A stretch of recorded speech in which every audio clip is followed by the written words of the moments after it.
Hey everyone, and welcome back to Western Flavors. Before we get into our new episode, let's recap the intense and shocking events of our last story.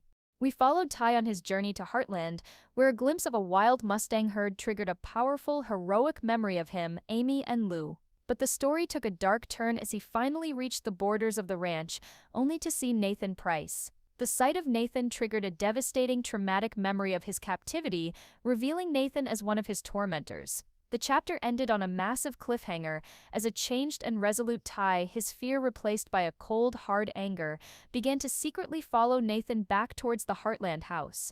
If you missed that incredible suspenseful story, the full playlist is linked for you in the description below. If you're enjoying this new season, please take a second to hit that like button and be sure to subscribe so you never miss a chapter. Now today, the hunt continues, and Ty is about to see something that will change his entire world all over again. The forest was a labyrinth of deep, encroaching shadows. The last of the sun's golden light had bled from the sky, leaving the world bathed in the cool, ethereal blue of twilight. For the man who was once Benjamin, the world had been stripped down to a single, primal focus, the figure on the horse ahead of him. He moved through the dense Alberta woods with a silence and a grace he didn't know he possessed, a ghost in his own homeland. The exhaustion, the hunger, the chorus of aches and pains from his long journey, they were all gone, burned away by the clean, white-hot fire of his new singular purpose. He was no longer a man searching for a memory. He was a hunter, and the man on the handsome buckskin horse, cantering easily down a familiar trail, was his prey. Every rustle of leaves, every snap of a twig under his boots, was a calculated risk. He kept a careful, constant distance, using the thick, ancient trunks of the spruce and pine trees as cover. His mind, which had been a chaotic storm of confusion just an hour ago, was now a cold, clear, and calculating machine. The traumatic memory of the white room, of Nathan's cold, observant face, was a locked, sealed box in the corner of his mind. He could not afford to let the terror out. Not now. Now was the time for focus, for observation, for the slow, patient gathering of answers. He watched Nathan, his eyes narrowed, absorbing every detail. He saw the easy, confident way the man sat in the saddle, a man completely at home in this world. He saw the expensive, well-oiled tack on the horse, the quiet, understated quality of his clothes.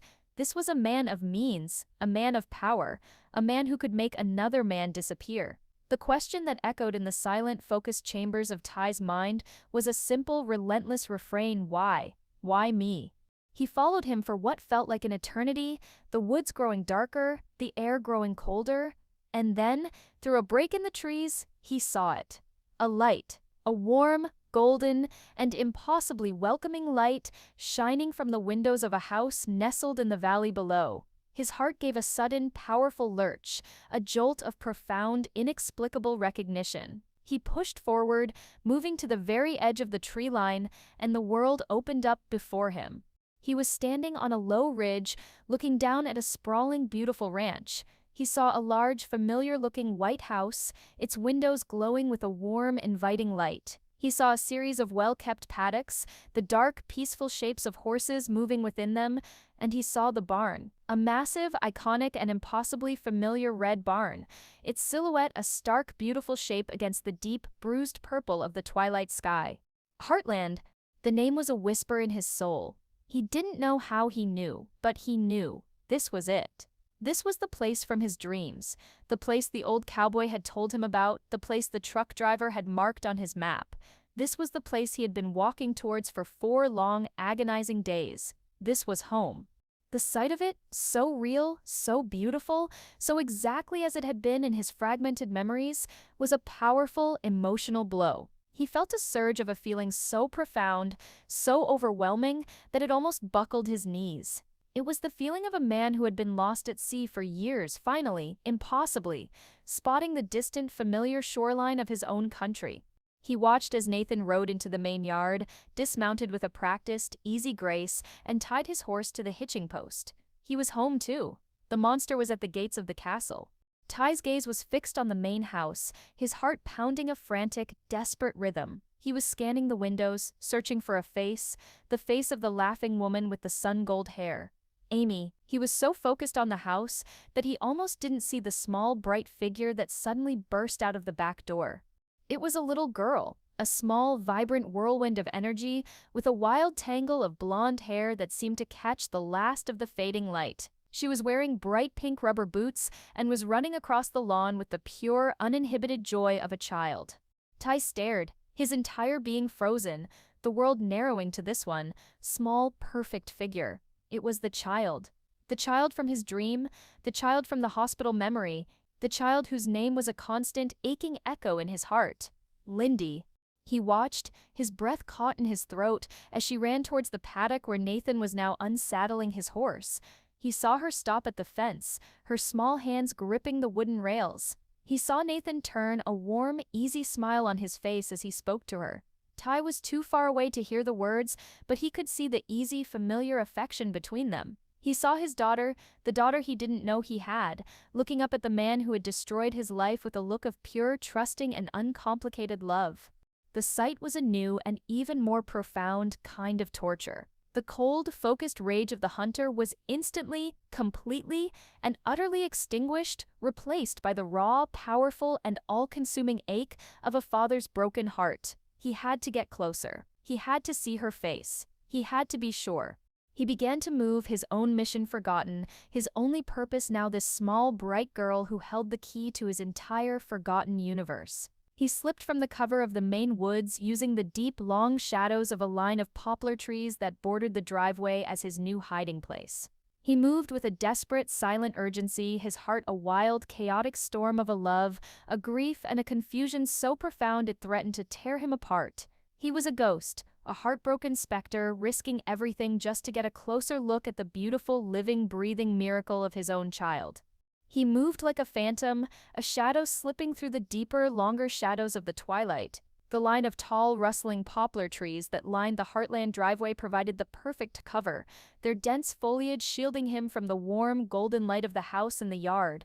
He crept closer, his every sense on high alert, his heart a wild, chaotic drum against his ribs. The cold, calculating hunter from a few hours ago was gone, replaced by something far more vulnerable, far more powerful. A father drawn by an invisible, unbreakable thread to the child he didn't know was his.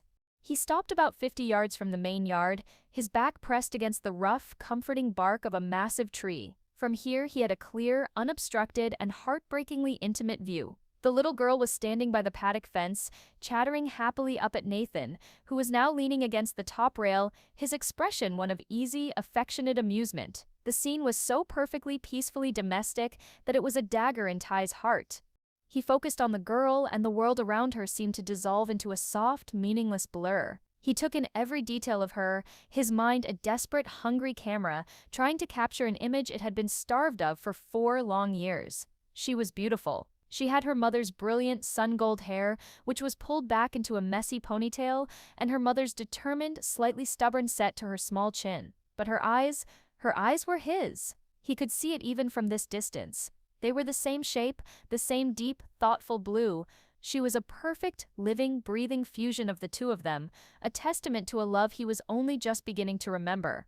He watched as she gestured emphatically with her small hands, telling Nathan a story, her small face animated with a pure, childish passion. He saw her laugh, a bright, silent explosion of joy that he couldn't hear but could feel in the very center of his soul. And as he watched her, something inside him broke. Tears began to stream down his face. He didn't understand them. They were not tears of sadness, not of anger, not of grief.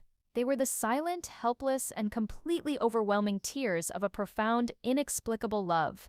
It was the love of a father, a deep, primal, and cellular-level recognition of his own child, a love that had been lying dormant in his soul for 4 long years, and was now, in this one single moment, waking up with a violent, earth-shattering force. He wiped at his eyes with the back of his dirty, calloused hand, angry at his own body's betrayal, frustrated by the sheer, overwhelming force of an emotion he couldn't begin to understand.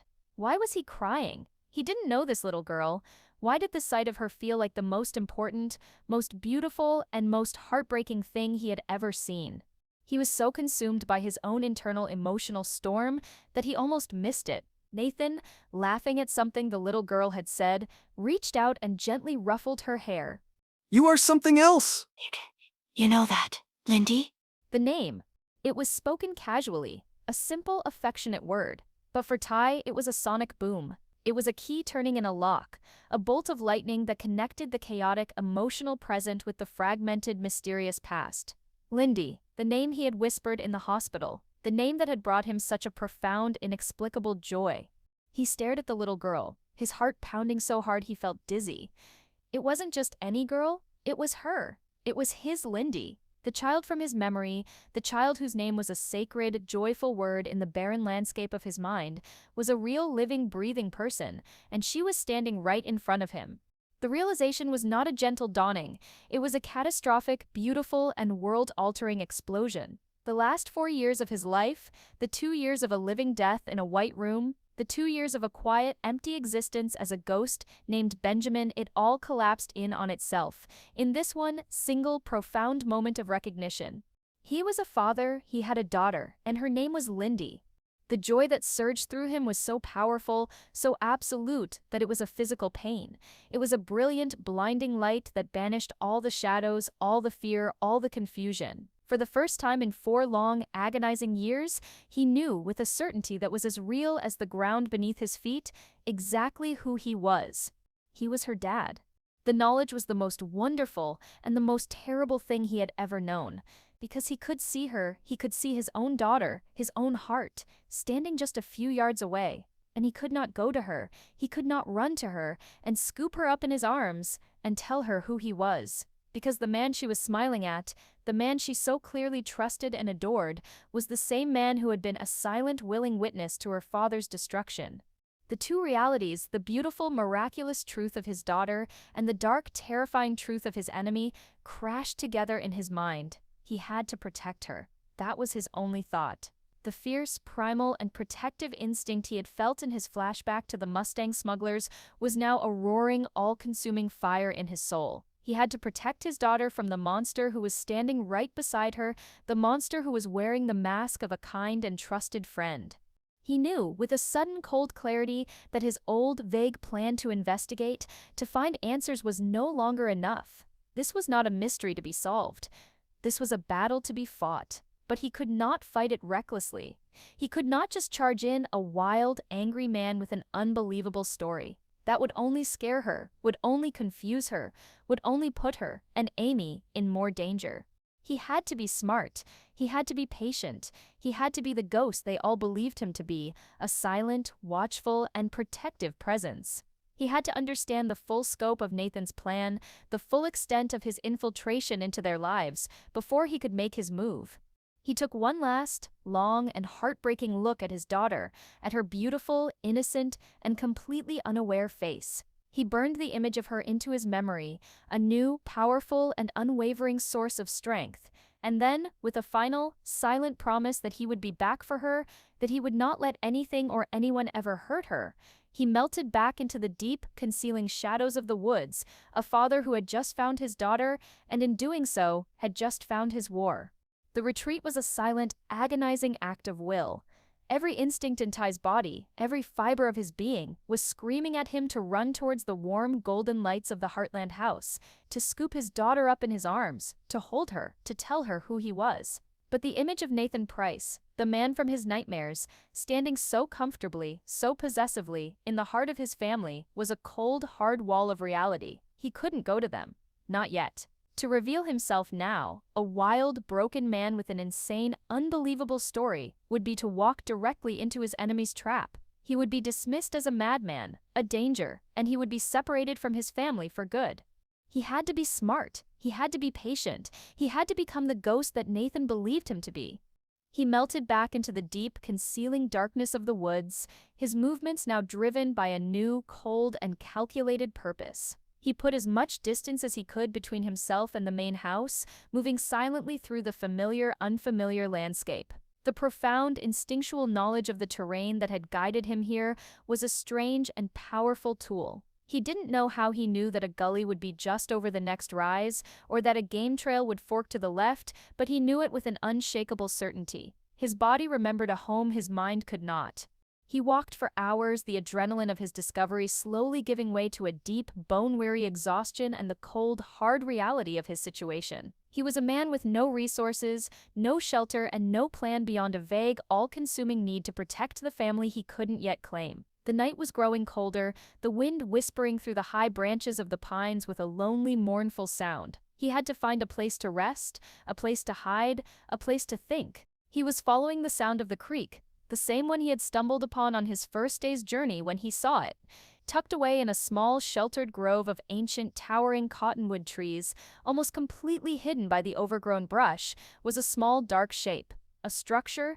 It was a small, rustic, and clearly very old wooden hut, its log walls weathered to a soft, silvery gray by 100 years of Alberta sun and snow. It looked forgotten, abandoned, a relic from a different time. It was the perfect hiding place.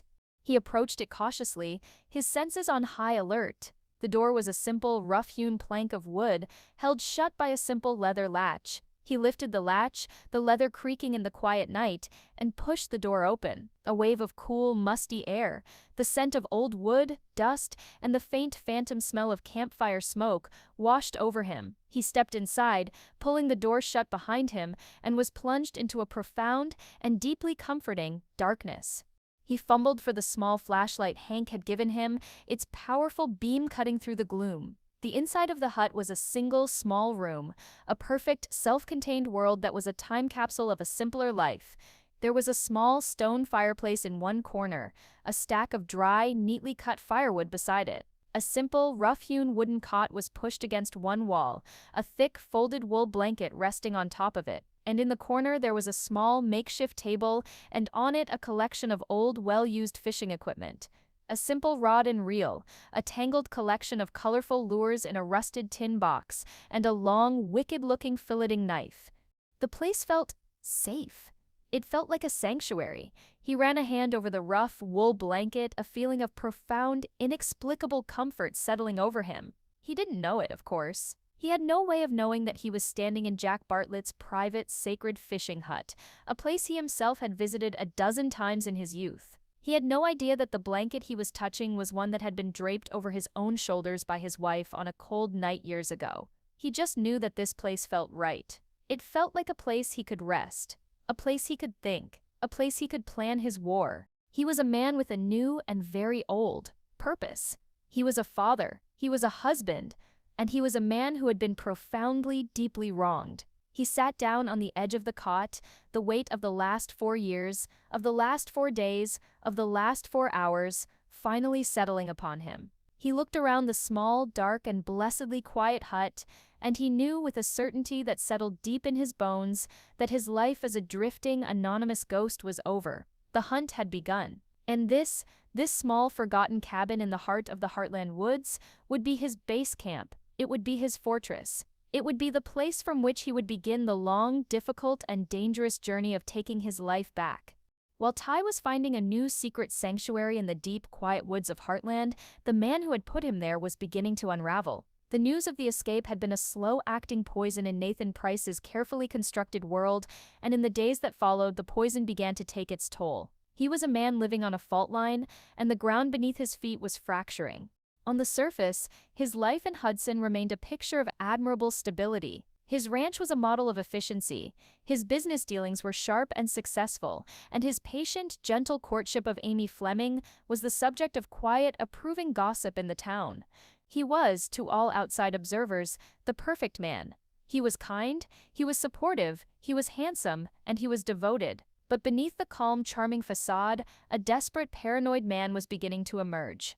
The search for the escaped man was yielding nothing. Every day he would receive a coded, discreet report from his team of private investigators, and every day the report was the same. Carl Vio, no credit card activity, no bus or train tickets under the alias, no new sightings. He's a ghost. He's vanished. The lack of information was a torment. Nathan was a man who thrived on control, on meticulous planning, on knowing all the variables, and now the single most important variable of his entire life was a complete unknown. He didn't know where Ty was, he didn't know what he remembered, he didn't know what he was planning, and the not knowing was slowly, methodically, driving him mad.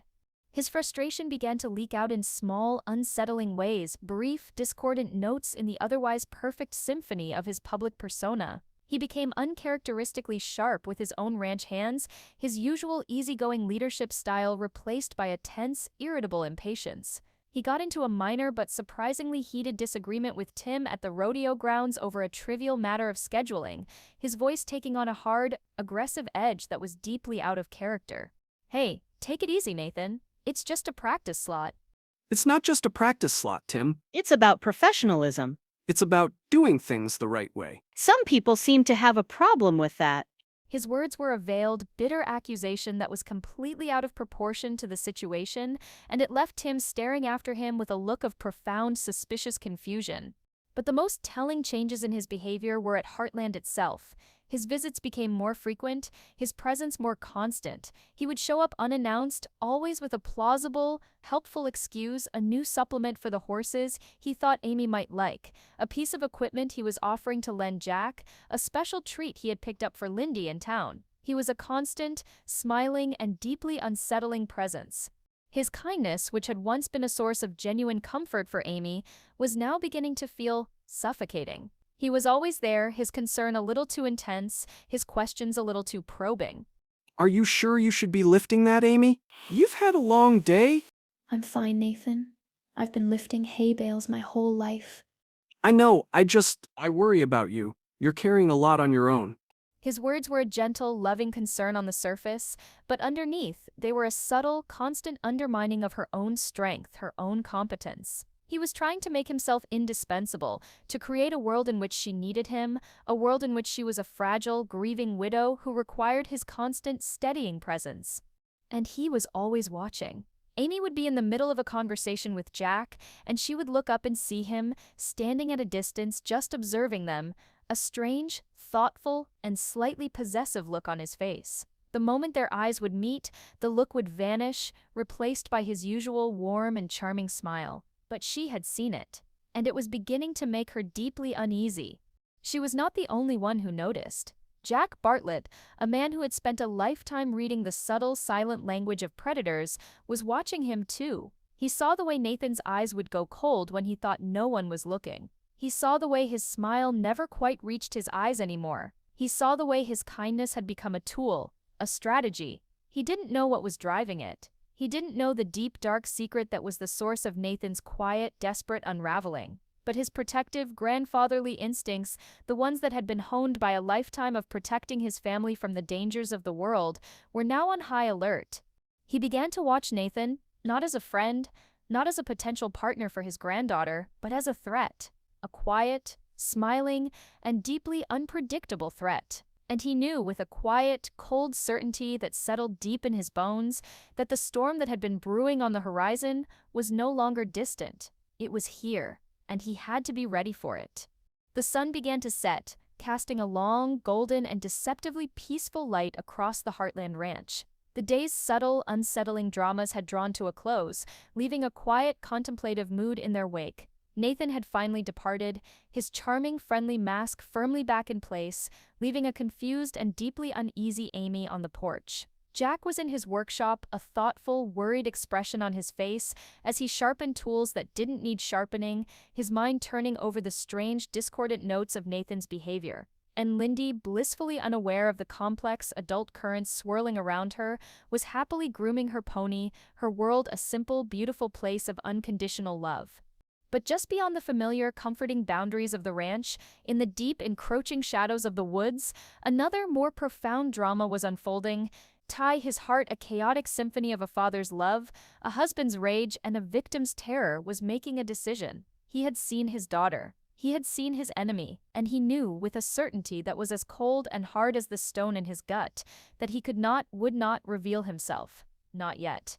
To storm onto the ranch now, a wild, bearded stranger with an impossible story and a head full of fragmented, violent memories, would be an act of pure, selfish madness. He would be a danger to them. He would be a weapon that Nathan, with his calm, calculated demeanor and his established place in their lives, could easily turn against him. He would be dismissed as a crazy, delusional threat, and he would be separated from his family for good.